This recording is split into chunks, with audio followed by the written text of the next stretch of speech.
눈을 예수께 돌려 그 얼굴을 주목하라. 그의 영광스러운 광채에 세상 영원히 사라지네.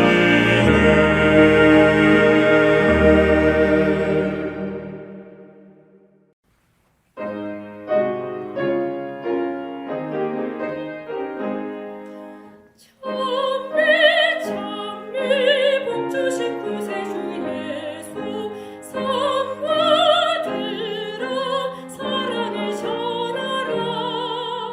경배 경배 정성을 다하여 경배 천군 천사 주 이름 높이세. 목자같이 우리를 지키시고 종일 품에 안아주시리니. 찬미 찬미 높으신 예수를 찬미 찬미 찬미 영원히 부르세. 찬미 찬미 복주신 구세주 예수 우리 대신 죽음 당하셨네. 구주 예수 우리에게 영생 주시니. 경배 경배 겸손히 절하세. 사랑 사랑 우리를 죄 지시니. 한량없는 깊으신 참사랑. 찬미 찬미 높으신 예수를 찬미 찬미 찬미 영원히 부르세.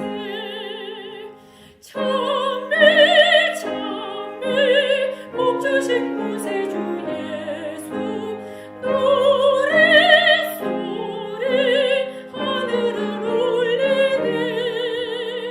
예수 구주 영원히 다스리시니. 멸류관을 받들어 드리세. 우리 주를 세상을 이기시고 영광 중에 다시 오시리니. 찬미 찬미 높으신 예수를 찬미 찬미 찬미 영원히 부르세.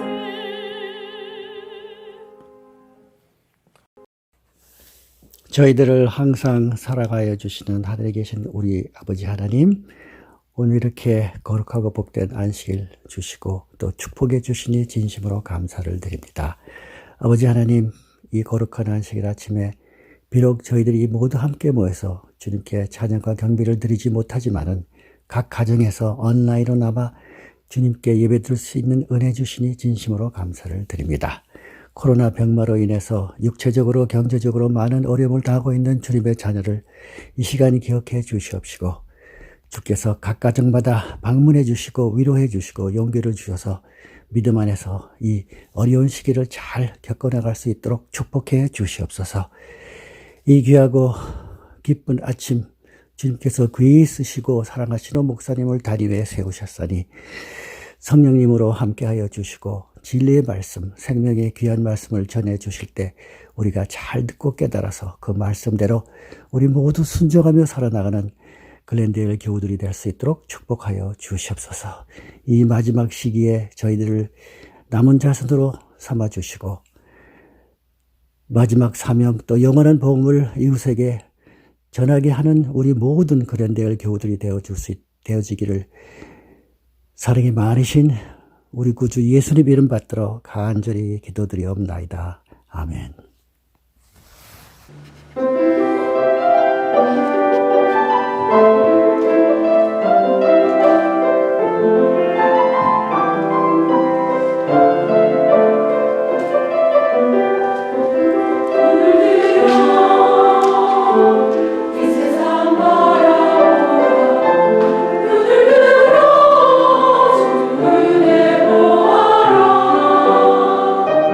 주님 주신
글랜델 교회 성도 여러분, 행복한 안식일입니다. 어제에 이어 이렇게 다시 한번 여러분과 함께 하나님의 말씀을 나누게 하신 우리 하나님의 은혜에 감사드립니다. 또 부족하지만 이렇게 주말 부흥회로 초청해 주신 우리 모든 성도 여러분들께 감사의 인사를 드립니다. 아무쪼록 이 시간 성령 하나님께서 저와 여러분의 마음속에 충만히 임재하여 주셔서 말씀으로 찾아오시는 우리 하나님 꼭 만나게 되고 그 말씀을 통하여 우리의 영혼이 다시금 소성케 되는 귀한 한 시간 되기를 주님의 이름으로 축원합니다. 우리 다 함께 오늘 본문의 말씀을 읽도록 하겠습니다. 요한복음 1장 14절의 말씀입니다.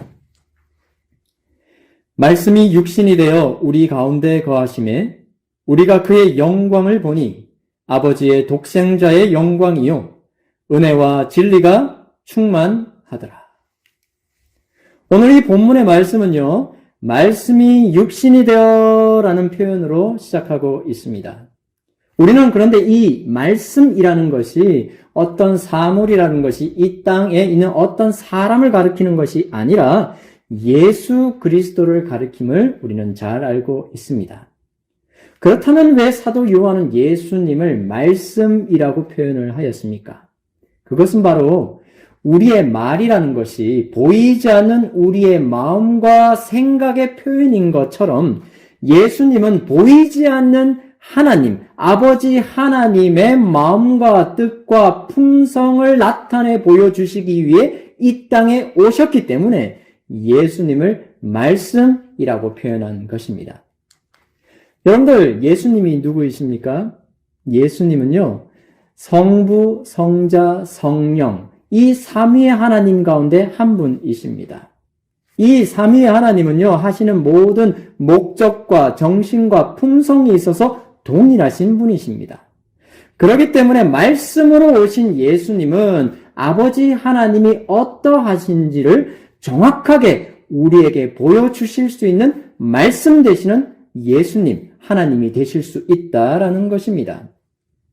그래서 사도 요한은요, 요한복음 1장 18절에 이렇게 이야기하고 있습니다. 본래 하나님을 본 사람이 없으되 아버지 품속에 있는 독생하신 하나님이 나타내셨느니라. 또한 영감의 글에도요, 엘렌 화인 여사는 시대소망 19페이지에 이렇게 기록하고 있습니다. 예수께서는 우리와 함께 계시기 위하여 오심으로써 하나님을 사람들과 천사들에게 나타내려 하셨다. 그분은 하나님의 생각을 들을 수 있도록 한 하나님의 말씀이셨다. 그렇다면 말씀으로 오신 예수님은 어떠한 하나님의 품성을 저와 여러분에게 보여주셨습니까? 그것은 바로 사람을 구원하시는 하나님의 그 무한한 사랑을 저와 여러분에게 보여주셨던 것입니다. 사람이 이해하기에는 너무나 커서 이해할 수도 없고 측량할 수도 없는 그 하나님의 놀라운 사랑을 저와 여러분에게 보여주신 것입니다.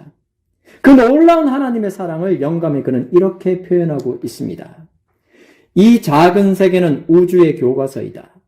하나님의 놀라운 은혜의 목적, 즉 구속하시는 사랑의 신비는 천사들도 또한 살피기를 원하는 주제로서 무궁한 시대를 통하여 그들의 연구 주제가 될 것이다. 여러분들, 하나님의 사랑은 너무나 크기 때문에 영원한 시간을 통하여 연구해야 하는 그런 주제가 되는 것입니다.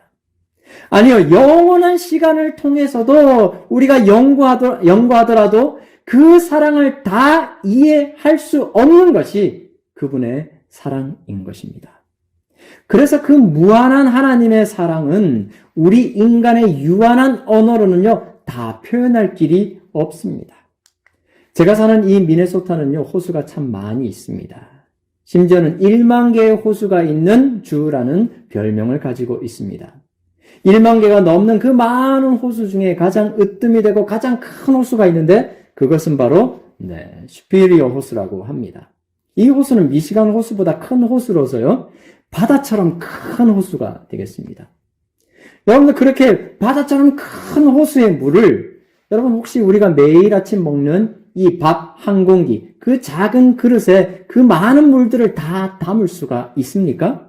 아니요, 다 담을 수가 없습니다. 그처럼 무한한 하나님의 그 놀라운 사랑은요, 우리 인간의 언어로는 다 담을 수가 없고 표현할 길이 없습니다. 그래서 사도 요한은 요한복음 3장 16절에 그 사랑을 이렇게 표현합니다. 하나님이 세상을 이처럼 사랑하사 독생자를 주셨으니 이는 그를 믿는 자마다 멸망하지 않고 영생을 얻게 하려 하심이라. 하나님의 사랑이 얼마나 놀랍고 컸으면요, 사도 요한이 표현할 길이 없어서 그저 어떻게 해요? 이처럼이라는 한 단어로만 그 사랑을 표현하였던 것입니다. 여러분 한번 주위를 한번 살펴보십시오. 여러분 주위에 정말 형형색색의 많은 물건들로 채워져 있는 것을 보실 수가 있겠습니다. 그런데 여러분들, 이 많은 물건들이 가지고 있는 저마다의 색깔들이 있는데 왜 그렇게 많은 색깔들을 우리가 볼 수 있습니까? 그것은 바로 그 많은 색깔들이 모두 다 이 빛 안에 포함되어 있기 때문입니다. 그런데 이 빛이라는 것은요, 그 파장에 따라서 세 가지 종류의 빛으로 나뉘인다고 합니다. 그것은 바로 자외선, 적외선, 그리고 가시광선이라고 합니다.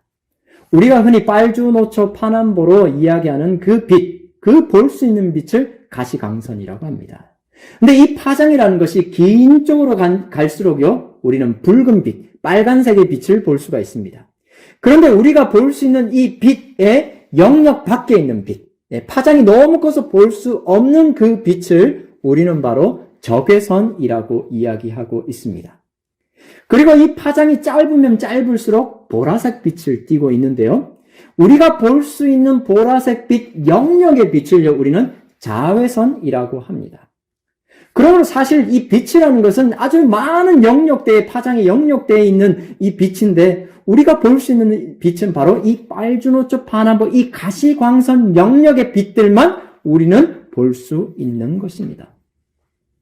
여러분, 하나님의 사랑은요, 너무나도 놀랍고 너무나도 크기 때문에 우리 인간의 이 작은 마음과 이해로는요, 그 사랑을 충분히 알 수도 없고 측량할 길이 없다라는 것입니다.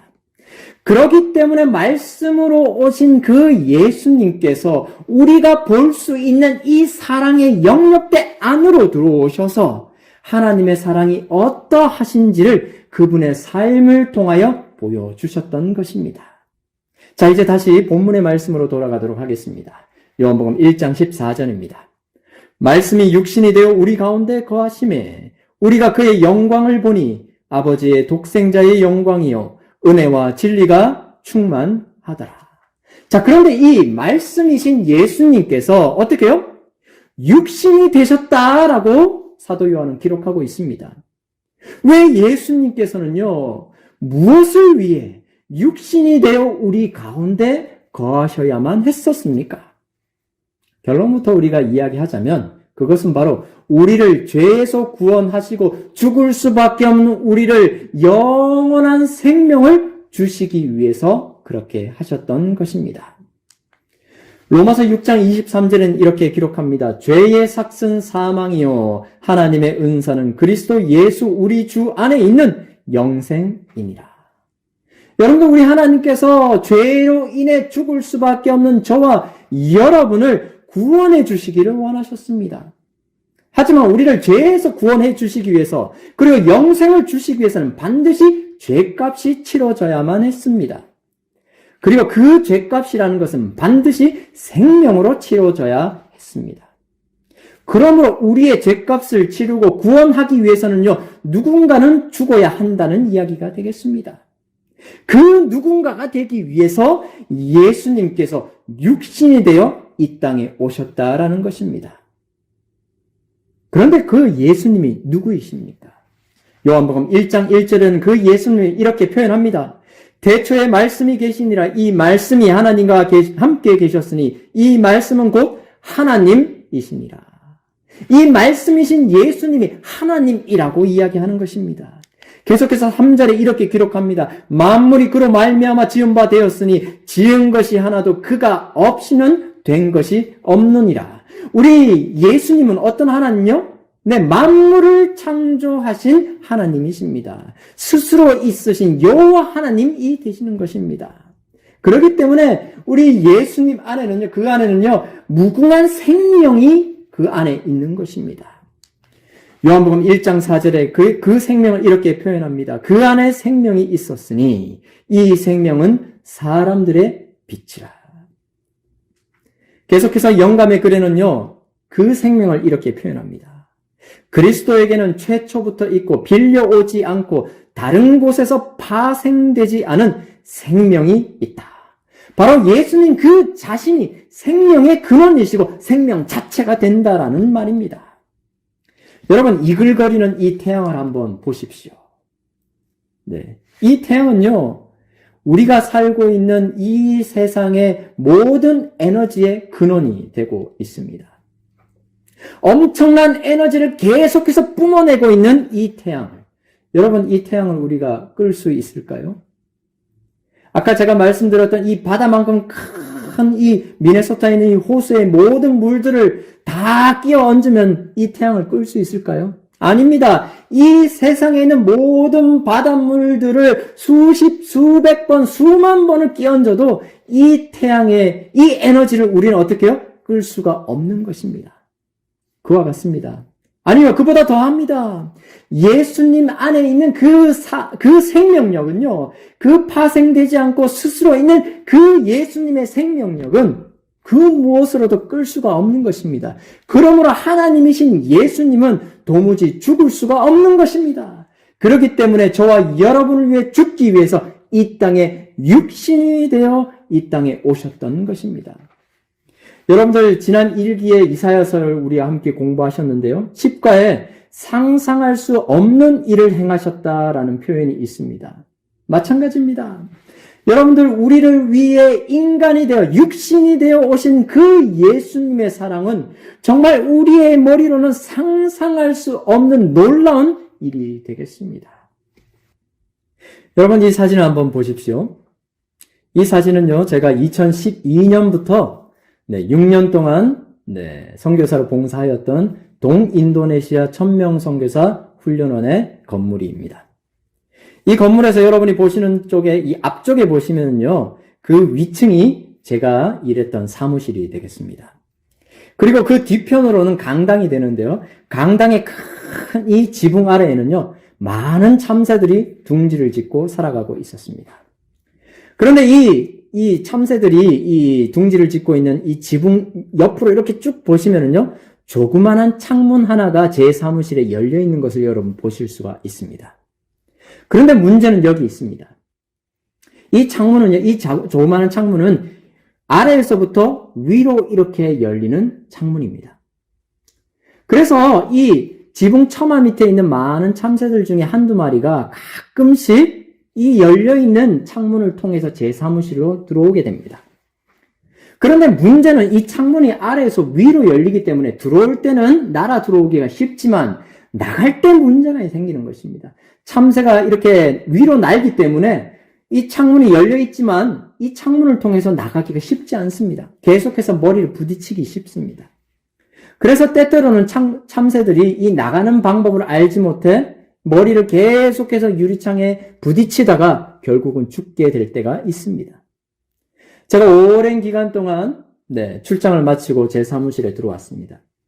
그때 때마침 한 마리의 참새가 또 이 제 사무실에 들어왔습니다. 저를 보고 놀란 이 참새가 두려워서 나갈 길을 막 찾고 있었습니다.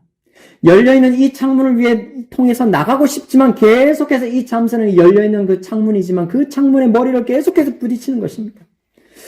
제가 그것을 보니까 참 마음이 아팠습니다. 계속해서 저렇게 부딪히다가는 좀 있으면 곧 있으면 이 참새가 죽을 것 같이 보였습니다. 자, 그래서 제가 참새를 도와주기 위해서 이 창문을 좀 열어주었습니다. 활짝 이렇게 열어줍니다. 자, 이제는 참새가 어떻게 해요? 충분히 날아가서 도망갈 수가 있습니다. 그런데 문제는 제가 이렇게 창문을 잡고 있으니까 참새가 어떻게 해요? 저를 무서워하기 때문에 이 창문이 열려 있음에도 불구하고 나갈 수가 없는 것입니다.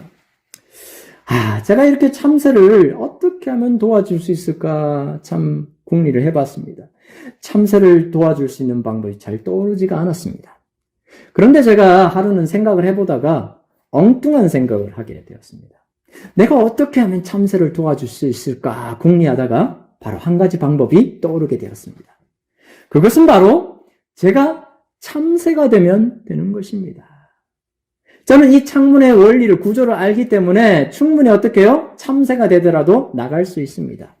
그리고 제가 만약 참새가 된다면 그 안에 갇혀있는 참새는요, 저를 무서워할 리가 없습니다. 제가 참새 언어로 짹짹거리면서 그 참새를 인도해서 창문 밖으로 탈출할 수 있도록 도와줄 수가 있습니다. 그런데 여러분, 여러분 가운데 참새를 도와주기 위해서 참새가 되기 원하는 분이 계십니까? 아니요, 저도 그렇게 원하지 않습니다. 참새 한 마리를 살려주기 위해서 참새가 되는데, 그런데 그 참새가 된 몸으로서 영원히 살아야 된다면 여러분은 참새가 되실 수 있겠습니까? 아니요, 이것은 말도 안 되는 발상입니다. 만약 그런 일이 가능하다 할지라도 정신이 나가지 않고서는요, 정신이 온전한 사람이라면 그런 일을 원하지 않을 것입니다. 누구도 참새가 되기를 원하지 않을 것입니다. 말도 안 됩니다. 그런데 그런 말도 안 되는, 그보다도 더 말도 안 되는 일을 하신 분이 계시는데 그분이 바로 예수님이십니다. 왜요? 말씀이 육신이 되어 저와 여러분을 위해 죽기 위해 이 땅에 오셨기 때문입니다. 그 하나님의, 그 예수님의 그 놀라운 사랑이 오늘 저와 여러분의 삶을 계속해서 이끌고 있다는 사실을 여러분 믿게 되길 간절히 바랍니다. 제가 인도네시아에 처음 도착해서 전도회를 가게 되었습니다. 우리 훈련받고 있는 선교사들과 함께 전도회 장소로 이동했는데요. 배를 타고 이동하는데 배멀미를 얼마나 제가 심하게 했는지 이틀 동안 아무것도 먹지 못하고 정말 힘든 시간을 보냈습니다. 그리고 제 몸을 겨우 추스린 다음에 선교지에 도착했습니다. 그런데 도착하자마자 선교사들이, 이미 전도를 하고 있었던 선교사들이 저를 불렀습니다. 조용히 부르더니 목사님 침례식이 있다라는 것입니다. 그래서 제가 얼른 침례식을 할 수 있도록 옷을 갈아입었습니다. 그런데 침례식을 진행하는데 뭔가 이상해요. 사람들이 많이 와서 축하해주면 좋은데 몇 명의 선교사와 제가 이제 침례자와 함께 침례를 베풀게 되는 것입니다. 거기에 침례를 받기 위해서 온 학생들이 한 3명 정도의 학생이 있었는데 어린 중학생 정도로 보이는 학생들이었습니다. 그날 하루 종일 제가 침례를 주느라 옷을 갈아입지 않았습니다. 젖은 옷으로 이렇게 하루 종일 하루를 보내는데 제 마음이 나쁘지 않았습니다. 그런데 그 다음날 저녁에 저에게 설교를 하라는 것입니다. 제가 인도네시아에 도착해서 처음으로 하는 전도의 설교였습니다. 얼마나 떨리고 긴장이 되었는지 아직도 그 기억이 생생합니다. 제가 땀을 뻘뻘 흘리면서 전도의 설교를 하고 있었는데 갑자기 위에서 구구궁 하는 소리가 들렸습니다. 제가 전도하던 이 장소의 지붕은 양철 지붕이었는데요. 뭔가가 쿵 하는 소리가 들리는 거예요. 자세히 제가 들어보니까 누군가 돌을 던지는 소리였습니다. 돌을 계속해서 던지면서 사람들이 막 몰려오고 있었습니다. 화를 내면서 막 소리를 지면서 몰려오고 있었습니다. 제가 자세히 찾아보니까요. 어제 제가 침례를 주었던 그 3명의 아이와 그들의 부모님, 그리고 마을 사람들이 막 몰려오는 것입니다. 누가 우리 애들에게 허락도 없이 침례를 주었냐고 사람들이 막 화를 내는 것입니다. 그러면서 저희들이 전도회 할 수 있도록 도와준 이 마을 사람들에게 막 화를 내면서 이야기하는 것입니다. 제가 그때 밤새도록 어떤 이야기가 서로 주고받았는지 그 당시에는 알지 못했지만 그 다음날 선교사로부터 듣게 되었습니다. 당장 이 전도회를 멈추고 이 선교사들, 저희들을 말하는 거죠. 이 선교사들, 저희들이 이 마을로부터, 이 섬으로부터 빨리 떠나가라는 것입니다. 우리가 전도회를 멈추고 이 섬으로부터 나가지 않으면은요, 그들이 우리를 위협하는 것입니다.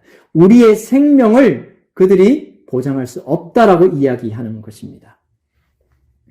자, 그래서 그 다음날 저희 선교사들은 모여서 기도했습니다. 그리고 저희 직원들과 함께 제가 회의를 하였습니다. 회의를 하는 동안 이 선교사들은요, 훈련받는 이 선교사들은 계속해서 울면서 소리를 내면서 한 마음으로 기도하고 있었습니다. 그런데 자초지종을 잘 이야기를 들어보니까 이 문제는 단순히 침례를 주었느냐에 대한 그런 종교적인 문제가 아니었습니다. 알고 보니까 저희들이 전도회를 할 수 있도록 도와준 이 마을 사람의 이 한 무리들은요, 그 전날 찾아왔던 이 한 무리들과 정치적으로 서로 대립하는 그런 관계에 있었던 것입니다. 그러니까 이 싸움은요, 종교적인 싸움이 아니라 알고 보니까 종교적인 이유를 가진 정치적인 싸움이었던 것입니다. 그래서 저희가 계속해서 이 전도를 이어간다면 이 정치적인 싸움이 그 마을에서 계속해서 일어날 것이고 그로 인해서 심지어는 무력 다툼이 일어날 수 있다는 것을 저희가 알 수 있었습니다.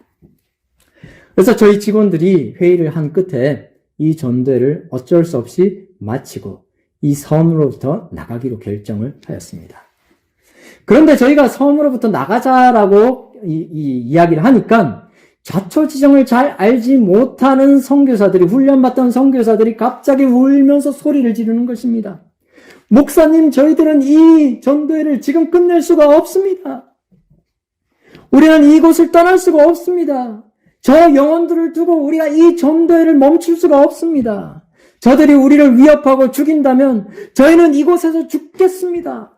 저희는 죽어도 괜찮습니다. 이 전도를 마칠 수가 없습니다. 라고 하면서 제 다리를 막 잡고 부여잡고 막 눈물을 흘리면서 우는 그 선교사들을 제가 지금도 기억하고 있습니다. 여러분들, 그 선교사들, 훈련받던 선교사들은 이제 갓 20살이 된 선교사들입니다. 그 계중에는요, 20살이 되지 않은 19, 18 이런 어린 그런 청년들도 있었습니다. 그 청년들이 무엇 때문에 그들의 생명을 아끼지 않고 이 전도를 하려고 했을까요? 그것은 바로 그리스도의 사랑이 그들의 삶을 이끌고 있었기 때문입니다. 고린도후서 5장 13절 14절에는 그 사랑에 대해서 사도 바울은 이렇게 표현하고 있습니다.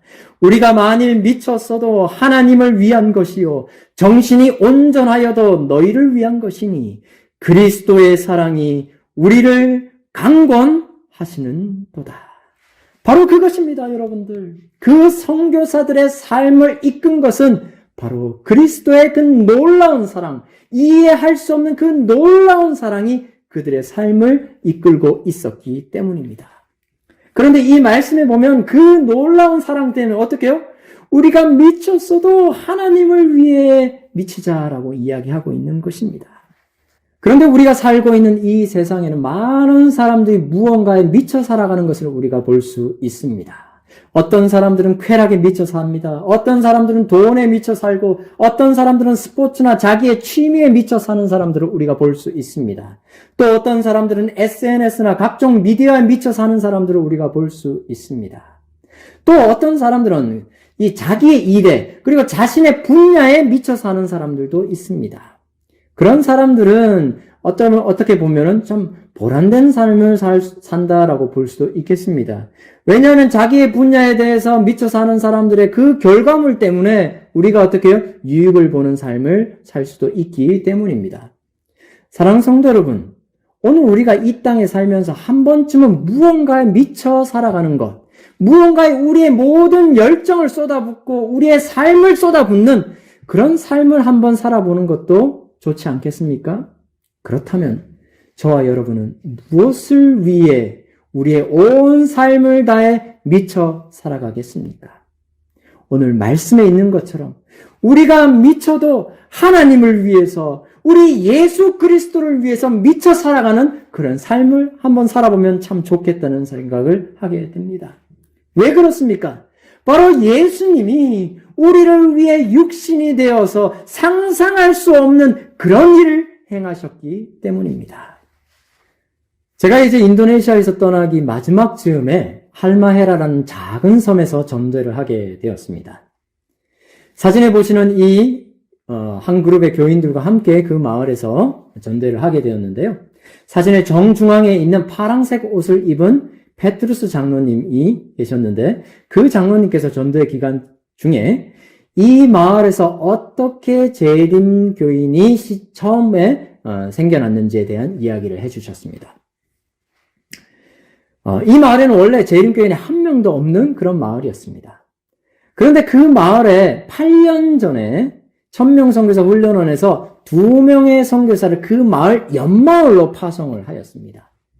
그 옆마을에 파송된 선교사들이 가끔씩 그 마을을 지나가면서 그 마을에 있는 청년 그룹들과 친하게 되었습니다. 그러면서 그 선교사들이, 2명의 선교사들이 이 마을에 있는 청년들과 함께 성경 공부를 하게 되었습니다. 성경 공부를 하다가 4명의 여청년들이 이 성경 공부를 통해서 재림교인이 되기로 결심하였습니다. 그리고는 이 옆마을에서 진행되고 있는 전도회에 참석해서 그 4명의 여청년들이 침례를 받고 재림교인이 되었습니다. 하지만 그들의 가족들은 아무도 몰랐습니다. 그런데 그 중에 한 명이 바로 이 페트루스 장로님의 딸이었던 것입니다. 이 딸이 갑자기 어느 날부터 조금씩 이상하게 보이기 시작했습니다. 왜냐하면 그 전까지 계속해서 주로 잘 먹던 돼지고기를 어느 날부터 먹지 않는 것입니다. 뭔가 이상한 것을 느낀 아버지가 그에게 물어봤습니다. 알고 보니까 그의 딸이 바로 침례를 받고 재림교인이 되었다는 것을 알게 된 것이죠.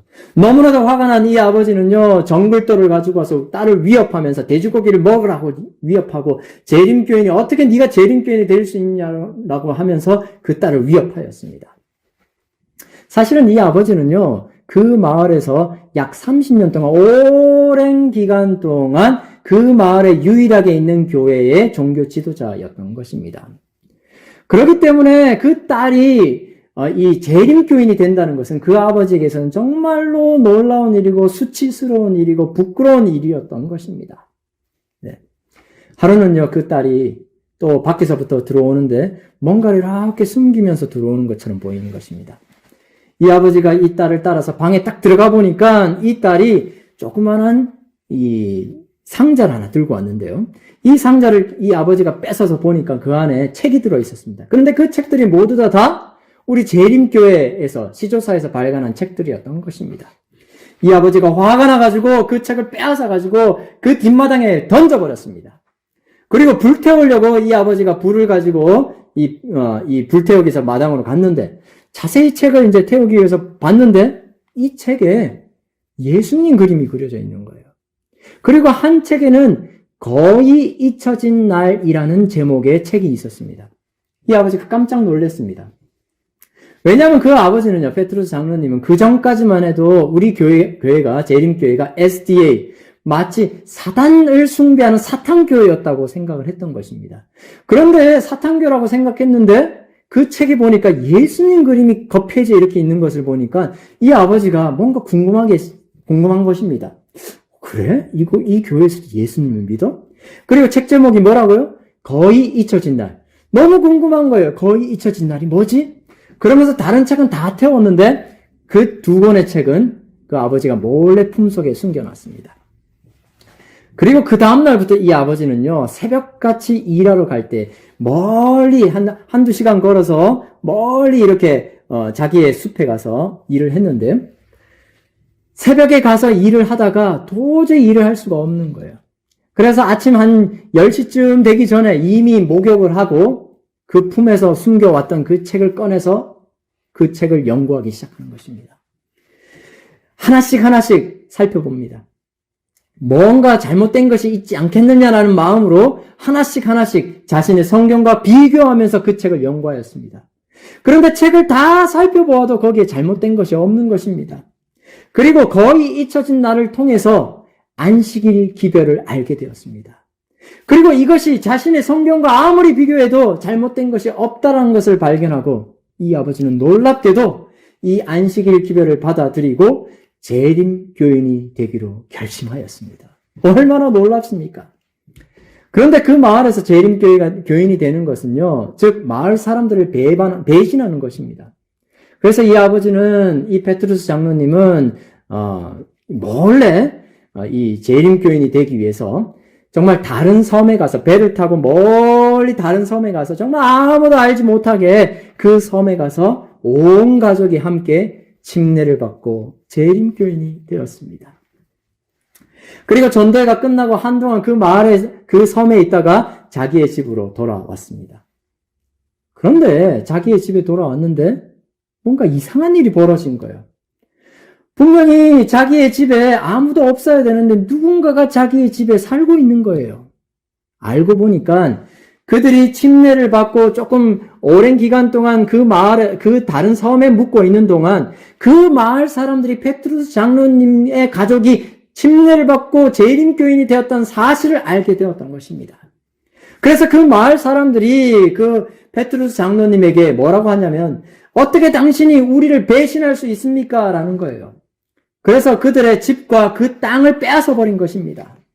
하루아침에 그가 살던 집을 빼앗기고 그가 살았던 그 땅을 빼앗기고 만 것입니다. 그래서 베드로스 장로님은 거할 곳이 없어서 그 집에서부터 한두 시간 걸어서 가는 이 숲에서 그들이 움막을 짓고 살 수밖에 없었습니다. 여러분들, 그렇게 베드로스 장로님이 그 움막에서 얼마나 살았는지 여러분 아십니까? 한 달, 두 달요? 아닙니다.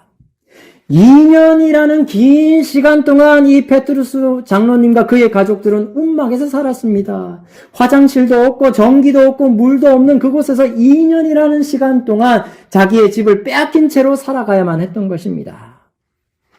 2년이라는 시간 동안 마을 사람들이 이 베드로스 장로님의 여전한 신실함에 감동되어 나중에는 이 장로님과 가족들을 다시 마을로 들어오도록 허락했습니다. 그때로부터 이 마을에 재림 교인이 탄생하게 된 것입니다. 여러분들, 이 이야기를 해줄 때 이 장로님이 한 곳을 가리켰습니다. 그곳을 제가 보니까 한 집이 있었습니다. 그 장로님 말에 이렇게 이야기합니다. 저 집이 바로 제가 살았던 집입니다. 제 집입니다. 제 땅입니다. 그렇게 말씀하는 이 장로님은 지금 허름한 집에서 새들어 살고 있었습니다.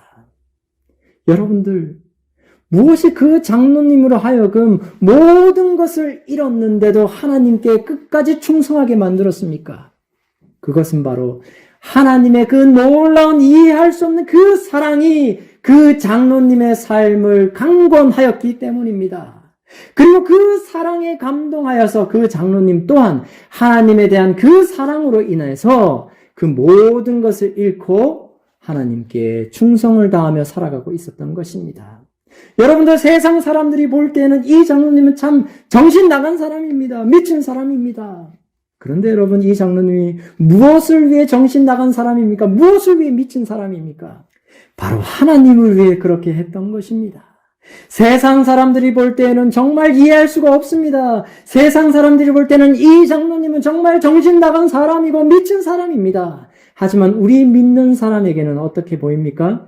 그는 바로 하나님께 절대 포기할 수 없는 그 사랑에 감동된 믿음의 사람인 것입니다.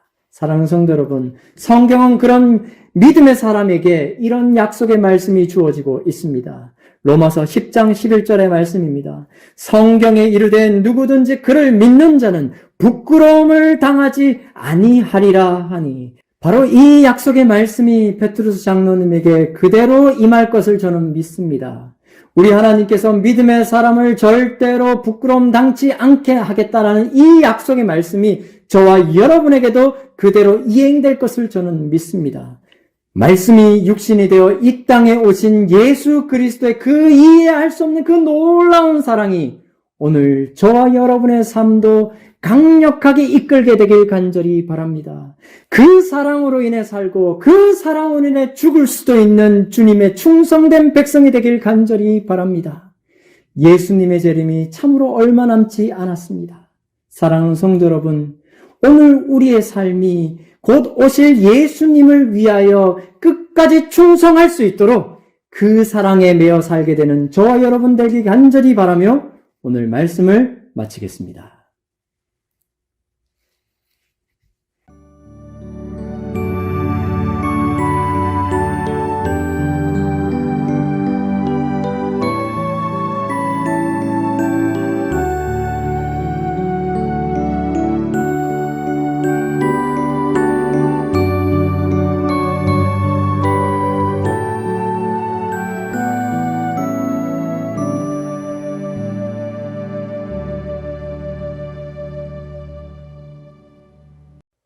감사하신 아버지 하나님, 저에게 재물을 얻을 능을 주셔서 주님 앞에 이렇게 헌금을 가져오게 해주시니 감사를 드립니다. 오늘 저희가 드린 이 헌금이 글렌데일 교회의 선교 헌금으로 잘 사용될 수 있도록 주님 축복하여 주셔서 우리의 자금으로 말미암아 많은 형제 자매들이 주님의 진리 안으로 들어올 수 있도록 하나님께서 축복 내려 주시옵소서. 이 모든 말씀 예수님 이름으로 기도합니다. 아멘.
사랑의 아버지 하나님, 참 감사합니다. 죽을 수밖에 없는 죄인들을 이처럼 사랑하셔서 독생자 예수 이 땅에 보내셔서 저희를 대신해 죽게 하신 그 놀라운 은혜에 감사드립니다. 사랑받을 자격 없는 저희를 먼저 사랑하시고 주의 몸된 교회의 일원으로 각 사람을 불러주시니 참 감사합니다. 주의 재림이 얼마 남지 않은 이때에 저희에게 새 천사 기별 땅끝까지 전할 이 엄중한 사명을 주심에 또한 감사합니다. 주님께서 부르셨사오니 그 사명 감당할 수 있도록 모든 글랜드힐 교회 성도들에게 약속하신 성령의 충만을 허락하여 주시옵소서. 그리하여 이 교회 각 사람이 영적으로 부흥되고 이 교회가 부흥하여 이들을 통해 주의 나라가 더욱 확장되게 하여 주시옵소서. 예수님 귀하신 이름으로 간절히 기도하며 축원합니다. 아멘.